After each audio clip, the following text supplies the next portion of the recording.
Hey everybody, this is Darkside Elite with a pretty quick video. I wanted to talk a little bit about Jon Arynn and the whole DC Film Hub Real Anarchy article that video that they did about uh, that period that piece that was written. Um, I listened to the video and everything in there was exactly what I knew it was. And my last video I talked about that some of the reasonings of why I'm going to continue to fight for the Snyder Cut, but I'm not going to be on any of the social media posts because I feel that this the fandoms on a whole have become so toxic that you can't really try to have at least your own level of an opinion because or civil conversation because either it's your way or the highway. And it's okay to have a surface level reaction to some of the things that's going on, but most of the time, if you're going to try to be a civilized adult, you need to calm down and then listen to other viewpoints and see where those viewpoints get you. Now, Jon Arynn, he wrote an article a while back about the reasons of why AT&T are trying to forget the Snyder Cut, and I said in a post, and I said in one of my videos that I completely agree with it. I think that it's exactly what it's supposed to be.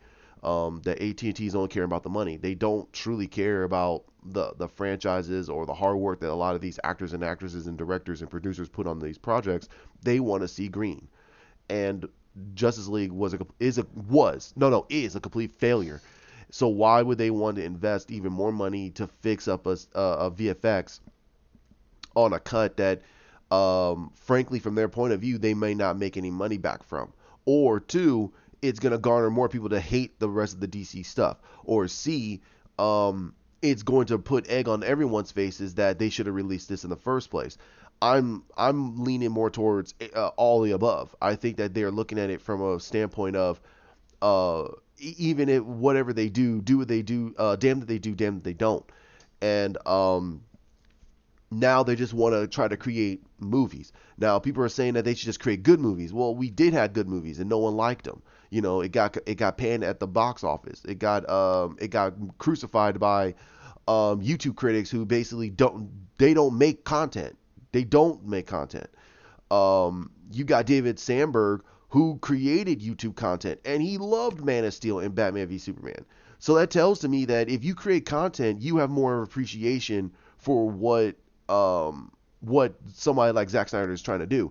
And Zack Snyder started off making music videos. He didn't start making blockbuster films like someone like Steven Spielberg or George Lucas or Francis Ford Coppola or James Cameron. These are some of the or these are some of our top tier directors.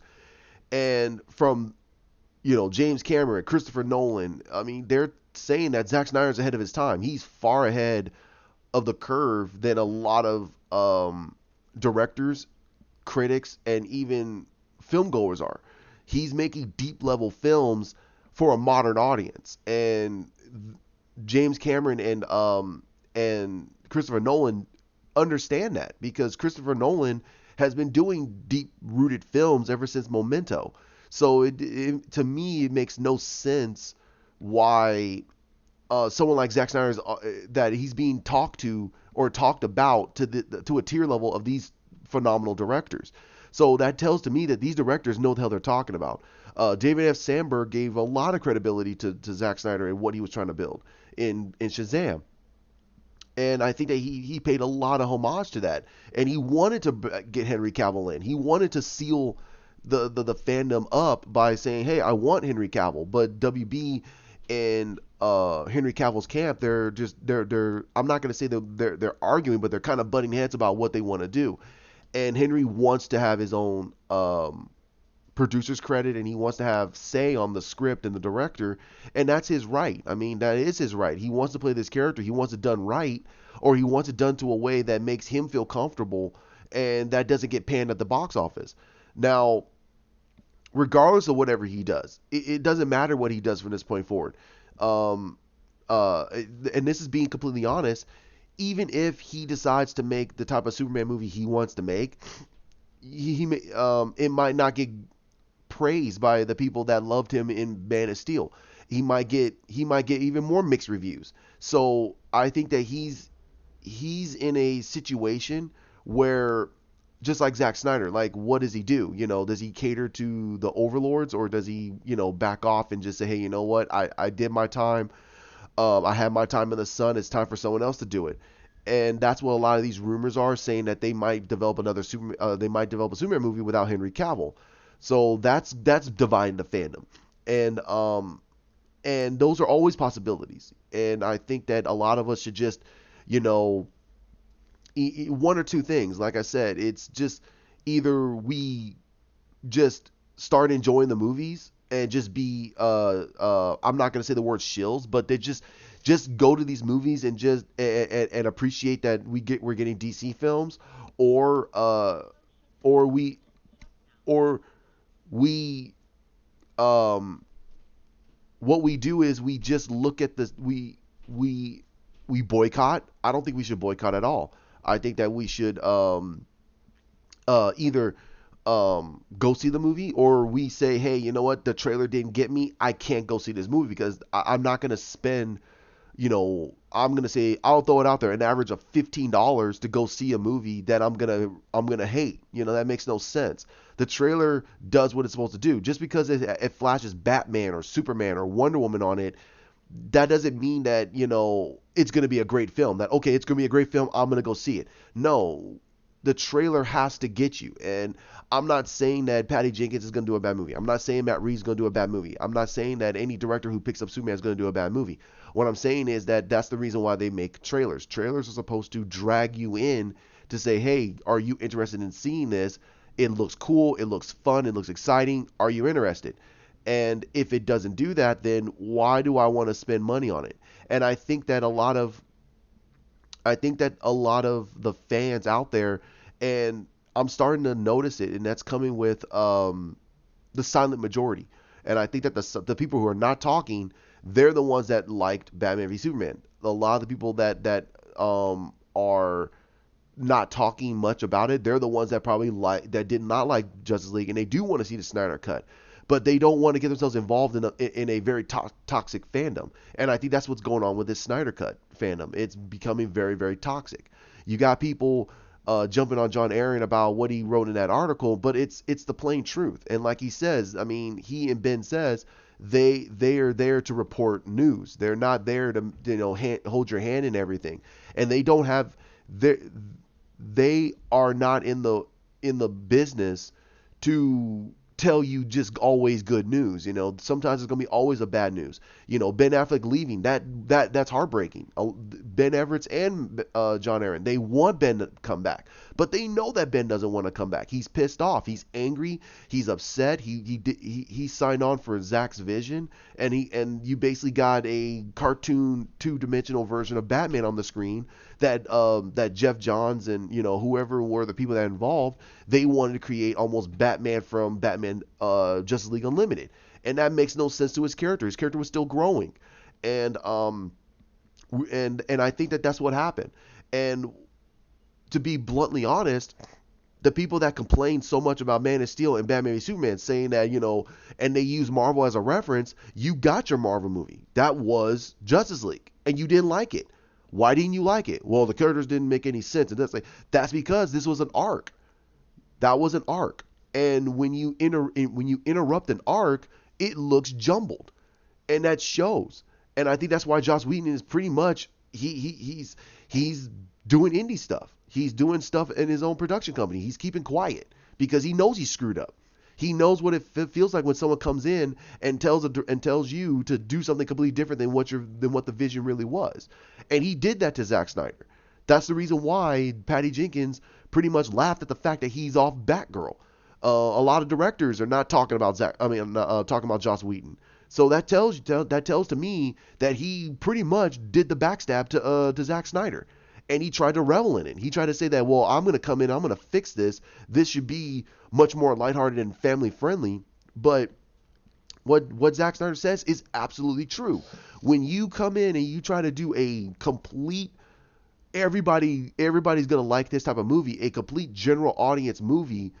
You lose the creativity of the director and the writer, because the writer makes a movie. He writes the movie according to what his taste, and he feels that this is going to fit for the character. So that means it's made to be niche, and that's going to be not liked by everybody, and that's perfectly fine. There's a lot of movies that's the reason why we have genres. Genres are meant to say, hey, do you like mysteries? Well, this is a mystery movie. If you like action adventure, here's a swashbuckling adventure movie. Hey, do you like do you like family oriented films? Do you like family angsts? Here's a family comedy. Here's a if you like slapstick, here's a comedy movie. Those are made to be niche. And superhero movies are not made to be catered to general audiences. They're made to be niche. So if you got Batman is action adventure mystery drama. That's what he is. If you got Superman, it literally is catered to be action adventure. That's what he is. It's action adventure and drama. So I don't understand. I don't understand. Wonder Woman, action adventure. It's action adventure and some drama in it. Aquaman, it's swashbuckling adventure with drama. I don't understand. Teen Titans, teen angst comedy, action adventure. These are all action adventure type of movies, but they have a little bit of a niche in there because of certain things that's going on, and and I think that's where the true division is coming from. That Marvel, they found a niche, and it's comedy. They're doing action adventure comedies. That's all they're doing. That's what the niche is. And you have Thor cracking jokes. That's not Thor. Thor does not crack jokes. He's humorous, but he doesn't crack jokes. He doesn't. He's a pretty stoic, serious person when it comes to certain things. When he's laying back, yeah, he throws back a whole bunch of Asgardian ale and he has fun. But on a whole, Thor movies are meant to be action adventure dramas. They are meant to be heroic tales, just like Wonder Woman is. So I don't understand and I think that when you come to the general audience, they don't care. They just want to see something that looks cool, and it just entertains them for the next two hours and close to 2 hours and 2.5 hours. So that's where I think that a lot of the division is coming from. People don't understand what genres are, and I think people don't understand what niches are. And what's going on, what I'm getting from all of this is Jon Arynn is right. I think that it's not worth it to get yourself angry over what's going on in a virtual world. There's a lot of stuff that can be done. I've gotten away from it. I've only read some of the things on Twitter, like from Jon Arynn, Film Gob, Lantern 2814, and a few others. You know, I've read some of their tweets, and I've responded to a couple, but I haven't really engaged. To me, it's not worth it. I got an outside life to live. I got my hobby. It's video games. I like to play video games. I'm trying to do streaming. I'm trying to do videos like this. I don't have the time to act. Like I said before, as much as I like movies, I like my time better than that. And I'm not going to waste 2.5 of my hours or 2 hours of my life watching a movie that I don't want to watch. That makes no sense. You know, and I'm always an open mind. I want to be razzle dazzled by Batman or Birds of Prey, but I'm not going to get hyped up because Mary Elizabeth Winstead's on there. I don't care. I don't care. The actresses in them. I don't care about that. Just tell me the story. If the action looks cool and I can look past a lot of the miscastings or the jumbled messes I've been hearing about.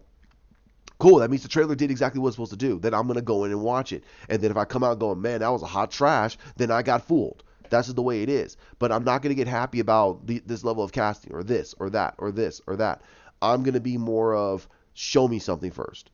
Show me something first. And I'm gonna put my criticisms away until the reviews. And the social media content for the Snyder Cut, I will still support Zack Snyder and his movies. I will still support his what he wants to do. And And I throw this out there to Zach. I throw this out there to everybody else. I think Zach pretty much is moving on. I think he's doing what Richard Donner did all those years ago. He's divorcing himself from it. He's done.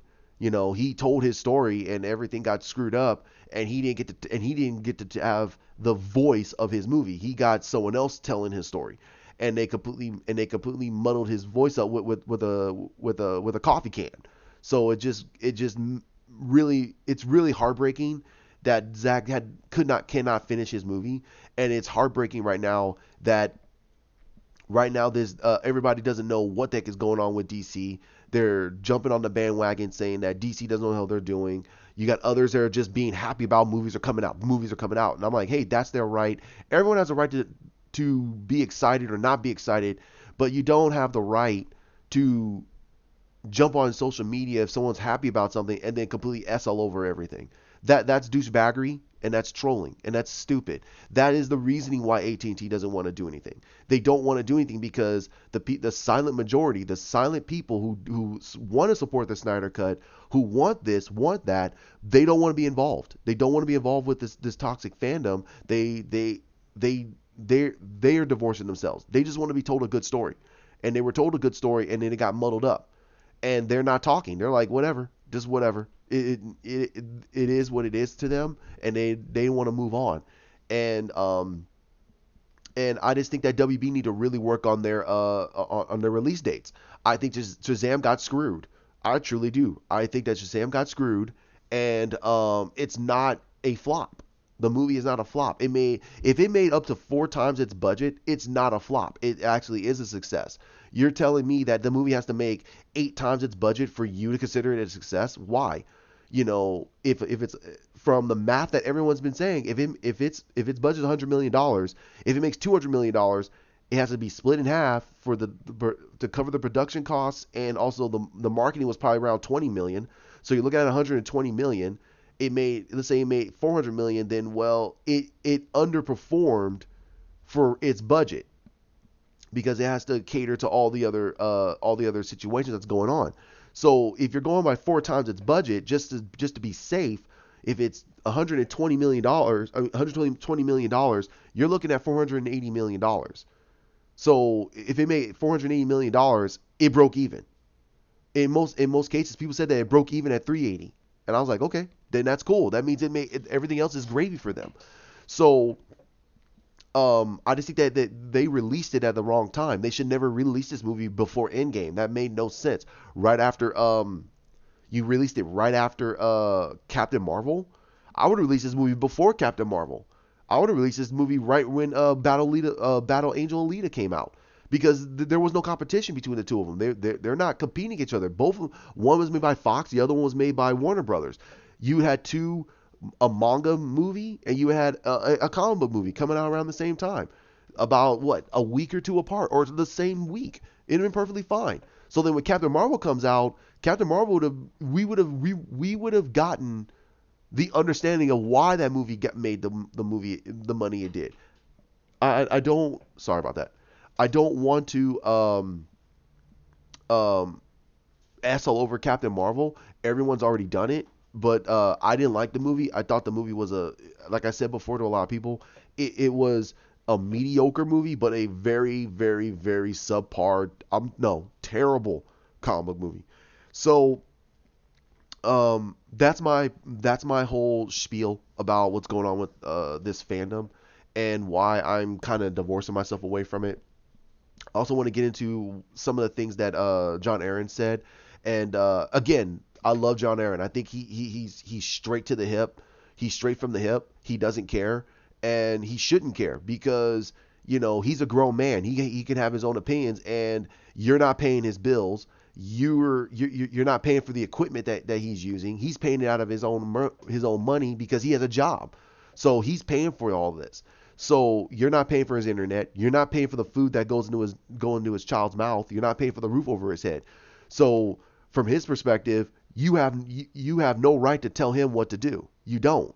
And even if you and honestly, even if you were giving him even let's say he was making money off of these videos, you still have no right to tell him what to do, because he's a grown man. He makes his own decisions. So, but the one thing I I would like to extend out to him, and I hope that he doesn't take this as me attacking him. I hope he doesn't, because I completely agree with everything he says. There's a few things that I disagree with, but that's only because that's from my perspective towards his perspective, and the same goes for Ben Everts, and that goes to David Pena, and that goes to Chris Wong, and all of them. That I have, some of the things I believe in versus what they're growing up, and excuse me, still get over the cold, but but that I have what I believe in versus what they believe in, and it's going to conflict in certain ways, and but when it came down to the Snyder Cut, I said it back in August, and I put it out there on the YouTubes, even on Dave Pena's channel, on Chris Wong's channel. I said Shazam has to succeed. I even said in my earlier videos, Shazam had to succeed. Aquaman has to make a lot of money. If it makes BVS money, it is a success, and it made over $1 billion. Shazam has to be successful. It is pretty successful. It's disappointing for a lot of fans, but financially, it is a successful film, regardless of whatever you believe. It was only made with $50 million, and it made over four or $500 million. That's a huge success. Financially, it's a huge success. It made over 10 times its budget. But for that movie to be truly successful, it had to make 4 times its budget. And that's going by the math that was told to us by John Campea, that was told to us by Jon Everts. But Ben Everts, I'm sorry, Ben Everts and Jon Arynn Garza. And Film Junkie, and even Chris Wong. They said if these movies are supposed to be successful, it has to make double its budget, and you have to double it again, and then if you have to add in this and add in that. So that means it has to make about 4 times its budget, including the marketing, for it to be considered a success. So if someone is trying to tell you that the movie is unsuccessful, but it made 4 times its budget, tell them no, it's successful. Financially, it's successful. It's just a disappointing movie from your perspective, because it got panned by the critics, and it didn't get a rave review from a lot of the fans. That's a disappointment. That's not a flop. A flop means it made 2 times its budget. Alita is considered a flop, and that's shameful. That movie is phenomenal. Godzilla is disappointment. It's not gonna flop. It's going to be a disappointment. It's just right now it's making a lot more money overseas, and it's continuing to probably gonna make a lot of money overseas. But the problem is that if it doesn't make money here, it's considered a flop. I'm like, no, whatever. But I don't want to get into that. Box office stuff is very, very confusing, and me getting into the math of it is going to be like me making a chart, and I don't want to make a chart. But going back to Jon Arynn, he talked about that in his article. Now, when he came out about in their next real Anarchy, and he talked about the backlash that he got from it, he said something in this last video that I felt he should have said in that other video. He and Ben said, we are in this to tell the news. We're not here to hold your hand and help you live in a fantasy world. That's not what news is. Sometimes news is great, sometimes news is terrible. But the thing is that that's what they do. And it is heartbreaking. It's heartbreaking that AT&T doesn't want to back Zack Snyder. It's very disheartening to hear that we're hearing that WB wants to do the Snyder Cut. They want to do the Snyder Cut, but they don't have the financial backing to do it. Or Walter Amato wants to do it, but he can't get people to want to sign off on it. So I understand that. I completely do understand that. I do believe that he is right about the fact that that the fandoms have really made it worse, and that we have to prove it.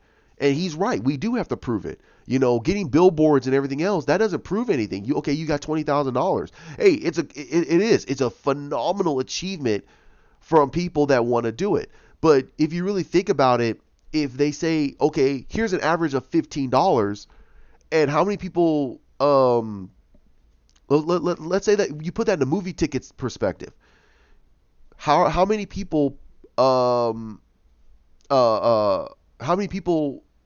made a donation? I don't know. I don't have the figures in front of me. I could pull it up. Let me pull it up real quick. Let me pull it up. Um, let's see what that. Let me see. Golf.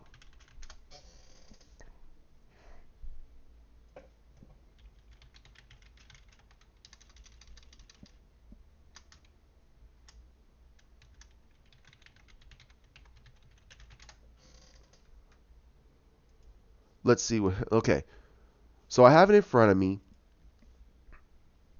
Okay, that's 400 people.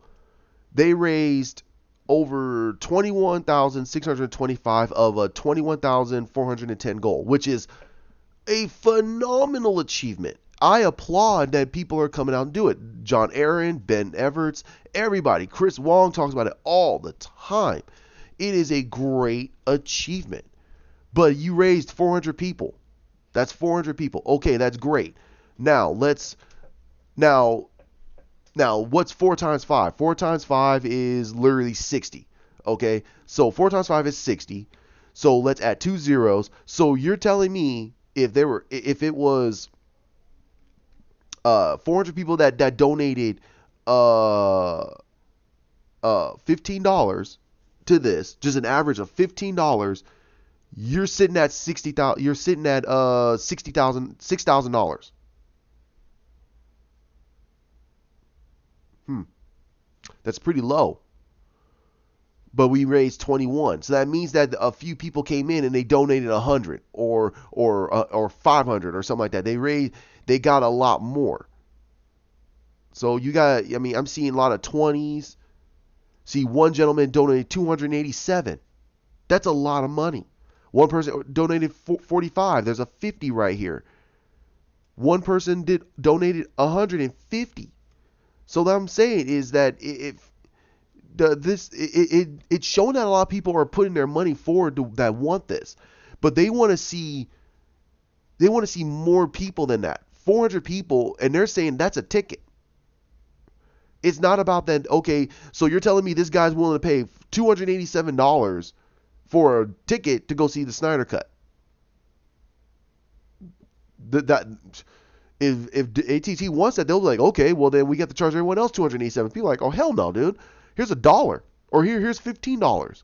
I just want to see the movie. So the thing is that WB wants to see this number, 400 people in 1 month. That's 1 month that this garnered 200 and let's see. That's 200.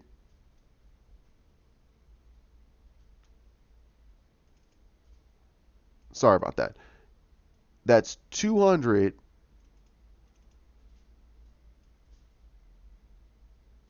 265. I'm sorry, 21,625 dollars if by 400 people in 1 month. That is that is insane. That is very insane. So I don't, and it was created on April 28th. So pretty much it's getting close to 2 months. So 2 months before San Diego Comic Con. So this goal is probably going to go up even more because Chris Wong and them are promoting it, and they're promoting it, and so is uh um RT Snyder Cut. So I mean, they're trying to make a statement to say, hey, we're not invisible. We're not just regular old people. These are people that have jobs and they have families, and they really want to see this movie. They want to see it get completed. They want to see it get done. But from a perspective of AT&T, it's only 400 people. 400 people. And they're saying that's one movie ticket per person. So $6,000. That has to quadruple. You have to add a couple of zeros. They want to see millions. They want to see 2 million people. That's 15. That's $15 a ticket. An average. That's an average. I'm not saying that. Okay. Let's pull something up here.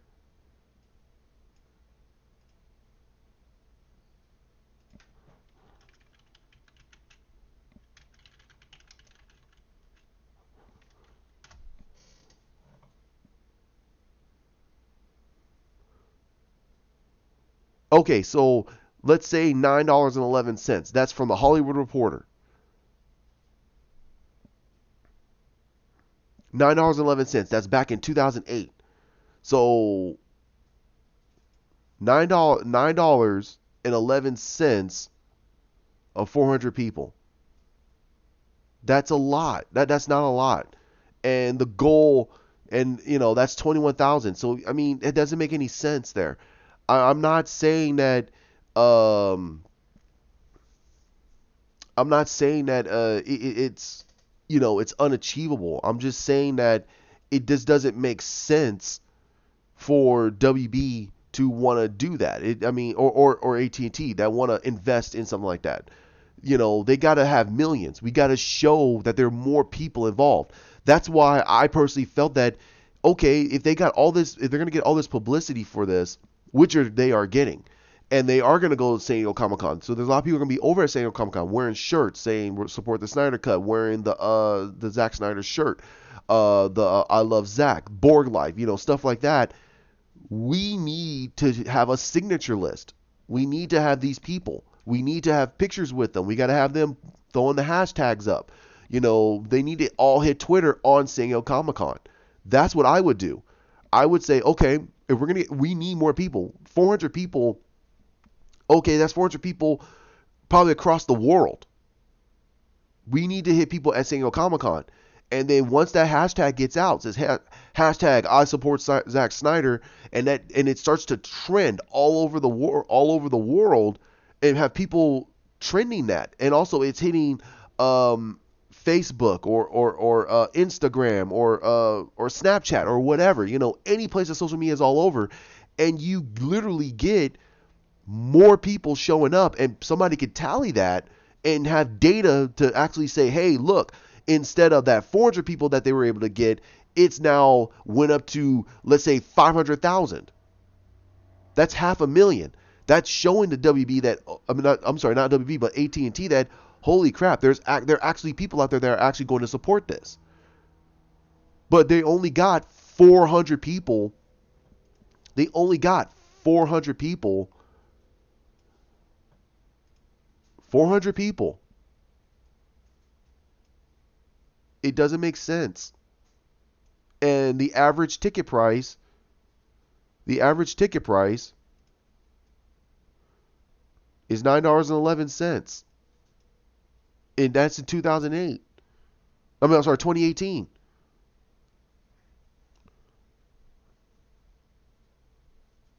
I mean, it's now it looks like talking about $9.38.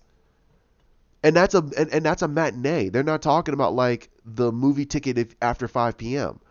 So all I'm saying is 400 people, that doesn't prove anything. They need to show more. And I'm not taking down anybody on the Snyder Cut. I appreciate it. I completely do. I donated money to this. I donated some cash to this. Whatever money I was able to have, I put it towards this. And I'm not saying everybody should. But what I'm saying is, if you want to support Zack Snyder and you wanted to see this movie, then at least, if you can't support it, support it. And that's what I'm gonna do. I'm gonna support the movie in the way I can, and then I'll make videos talking about BVS and Man of Steel and in comic books, because I think that Zack Snyder does understand these characters a lot more. He understands them a lot more than Joss Whedon does. He understands these comic book characters better than Joss Whedon understands the Avengers. I mean, after watching Justice League, I would go back in Avengers. I think about Avengers and I go, man, that was very, very corny. There's certain things in there that actually are still entertaining about the movie, but it aged. It shows age, and that's not good. But Man of Steel, you can go back and revisit that movie. You can go back and revisit it at least once or twice a year, or watch it every other year, and you're still going, wow, that's still a damn good movie. There's movies out there that are still able to captivate you and entertain you. And I'm not saying that Marvel movies can't do that.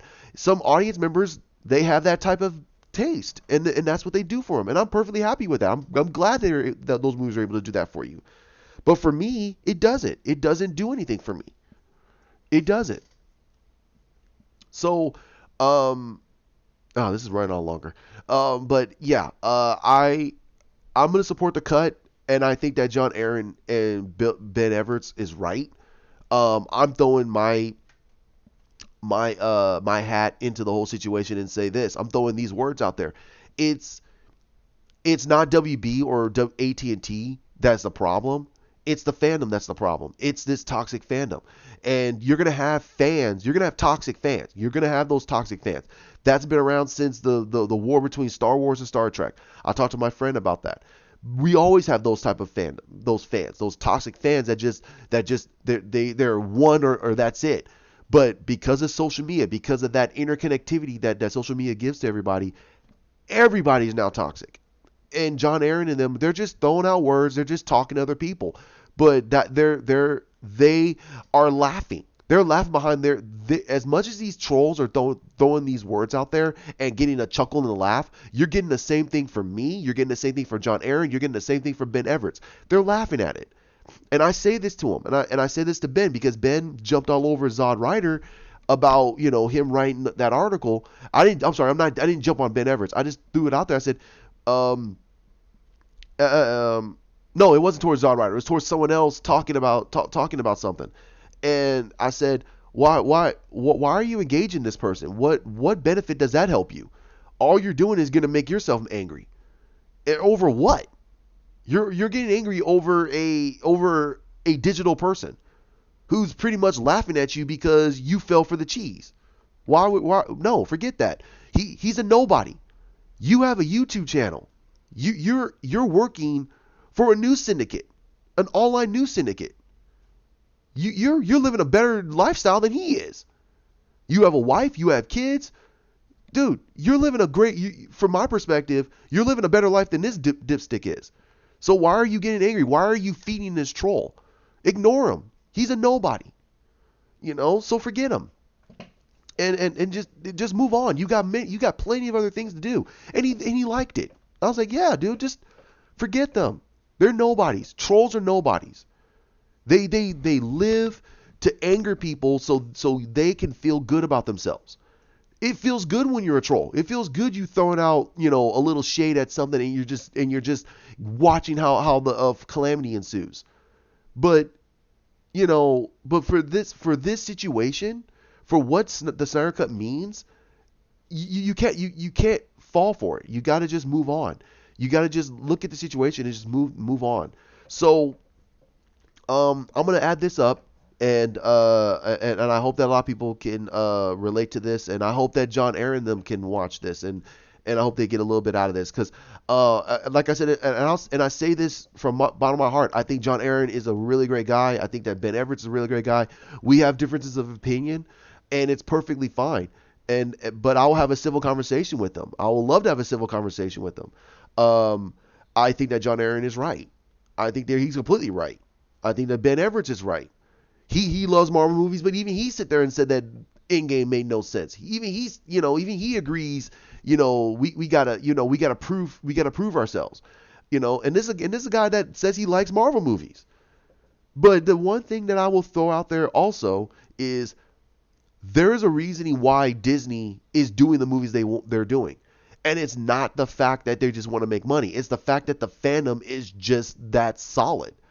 DC fans are not solid. And the funnier thing is DC has been around more in pop culture than Marvel was. And now the tides have shifted. The tides have completely shifted. Now Marvel is the pop culture sensation and DC is almost starting to become a little forgotten. So DC has to really figure everything out. But the one thing that I will hope that people can understand is look at the streaming service. Swamp Thing is phenomenal. It's a great film because it caters to who the character is. They changed a good amount of the stuff. Some of the stuff never happened. Well, I'm sorry, not never happened. It happened. They changed it a little bit. But it feels like a horror movie.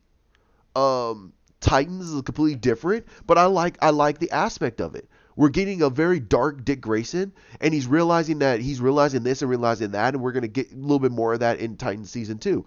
Doom Patrol is pretty much a quirky, corny version of the X-Men. That's pretty much what they are, and it's fine that way, and it works. And then we have Young Justice coming back for their second half of their season, and it's gonna kill. It's gonna be one of their biggest shows because it's I don't understand. That's what I think that DC needs to do. Is like, hey, listen, look at what's going on over here. People are liking this because there's a lot of differences here. It's not a one-centered universe. Take that and use that to build a cinematic universe.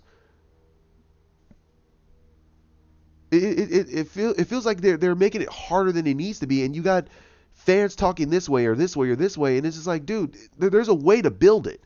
You don't have to do the Marvel route where it's all solo films and then do a team up. That all that shows is that you don't have the creativity to do something different. And if the fans are not liking it, who the heck cares? Stick to the plan and move forward. You're going to get those fans. You're going to get those fans. People didn't like the first Thor movie. I love the first Thor movie. People didn't like the first Captain Avengers movie. The first Captain America movie. I thought it was a dang good solid film. But everyone loves the first Iron Man movie. And I go, why? It's nowhere near to what Thor or Captain America was. It was just the first of the MCU films. But people say, no, it's the best of the whole Phase 1 films up to the Avengers. And I go, no, it's not. The first Thor movie was very heartfelt. They just couldn't get past the fact that you had Kenneth Branagh, who's a phenomenal director, who made pretty much a Macbeth type of film for Thor. And it fits for the type of characters that they are. But people just went over people's heads. And I'm like, okay, that's perfectly fine. But I love the movie. That's the reason why I own the Blu-ray of it. I own the Blu-ray of Dark World, but there were aspects in there I thought that was really good. I just couldn't get past a lot of the stupid levels of comedy that makes no sense to the character. So I don't understand where a lot of things are coming from, but I'm starting to now understand it. At first I didn't understand it, but now I do understand it. And I think that the biggest problem is it's the toxic fandom. They are fighting amongst each other. They're eating each other. And all AT&T is doing is sitting back and just going, then why are we doing this? Okay, just make some movies. Just make movies. They'll slowly forget about the Snyder Cut. It doesn't matter. After 10, 20 years, maybe we'll do it. And it's like, really? You know, it's like, and a lot of fans are going, really? I say, that's what happens. When you don't have a solid base of fans who want to see something, they're not gonna produce. So that it is what it is when it comes to that. But hey, I don't want to make this too long, but my name is Darkside Elite. Like, comment, subscribe right down below, please. I'm not saying that because I want to make money off of this. No, I want to have comments. I want to be able to talk to the fans, talk to people, and you can talk. Again, you can say, hey, you're a piece of ass, blah blah blah. I'll respond to it. I'll say, well, why is that?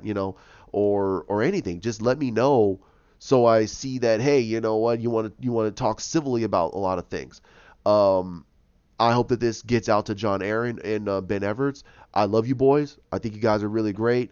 And I do support what you guys are doing. We have differences. That's because I was raised a certain way. You guys are raised a certain way. You guys have your lives are different than my life. We don't have the same life. So we have different outlooks on a lot of things. But we do have a very strong commonality when it comes down to thinking practical and thinking much more grounded. And I'll make another video pretty soon. I'm going to talk a little bit more about some more DCEU stuff. And what do I think of Swamp Thing? And what do I think of this whole situation of Swamp Thing not getting a season 2? And I'll put that out as soon as I can. I'll probably do that on maybe Sunday night. But I'll talk to you guys soon. Thank you very much. I'll talk to you soon. Bye.